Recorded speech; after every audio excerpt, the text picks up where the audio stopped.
Pesan WhatsApp terakhirnya hanya berisi 3 kata, "Saya dalam bahaya." Gak ada yang pernah menyangka bahwa seorang perempuan yang bernama Hijrah yang berusia 19 tahun berasal dari Pasangkayu, Sulawesi Barat yang merupakan karyawati PNM itu hilang tanpa kabar sesaat setelah dia mengirimkan pesan yang berisikan dia dalam bahaya kepada temannya. Kejadian ini bermula pada tanggal 20 September tahun 2025 kemarin.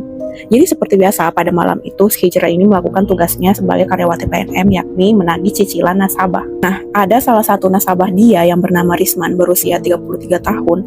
Dia pada malam itu belum punya uang untuk membayar cicilannya. Dia pun udah berinisiatif untuk meminjam ke tetangga-tetangganya, tapi hasilnya nihil. Dan pada akhirnya si Risman ini memutuskan untuk meminjam uang dari kerabatnya, di mana rumah kerabatnya ini lumayan jauh dari rumahnya si Risman ini. Nah, karena pada saat itu si Hijrah ini emang benar-benar harus mengumpulkan setoran uang itu pada malam itu, jadi mau nggak mau si Hijrah ini pun ikutlah dia kepada nasabahnya ini. Dia dibonceng oleh si Risman ini ke rumah kerabatnya dia. Nah, pada saat mereka berboncengan, si Hijrah ini pun mempunyai firasat yang gak enak terhadap nasabahnya ini. Dia pun mengirimkan pesan ke temannya yang mengatakan bahwa dia merasa dalam bahaya. Dia takut bahwa si nasabahnya ini memiliki dendam kepada dia dan itu mengancam nyawanya gitu. Dan ternyata terbukti. Setelah dia mengirimkan pesan itu kepada temannya, beberapa hari kemudian si Hijrah ini hilang kabar. Polisi pun mulai berpencar untuk mencari karyawati PNM ini. Dan dari pencarian selama 3 hari, akhirnya polisi pun menemukan titik terang. Polisi menemukan Hijrah di kebun kelapa, jauh dari lokasi rumah nasabahnya. Dan pada saat ditemukan, kondisi Hijrah ini sangat mengenaskan. Dia hanya menggunakan pakaian dalam dan baju kerjanya pun dililit di lehernya. Dan putingnya pun hilang.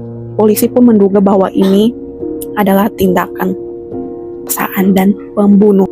Gak butuh waktu lama, polisi langsung meringkus pelaku yang bernama Risman ini. Nah, pada saat diringkus polisi, si Risman ini dan istrinya awalnya mengelak tuduhan polisi. Tapi semua bukti mengarah pada dia yang membuat dia udah gak bisa berbuat apa-apa lagi. Nah, pada saat ditanya motivasinya apa membunuh korban, katanya si Risman ini, dia tuh sakit hati sama ucapan korban yang mengatakan bahwa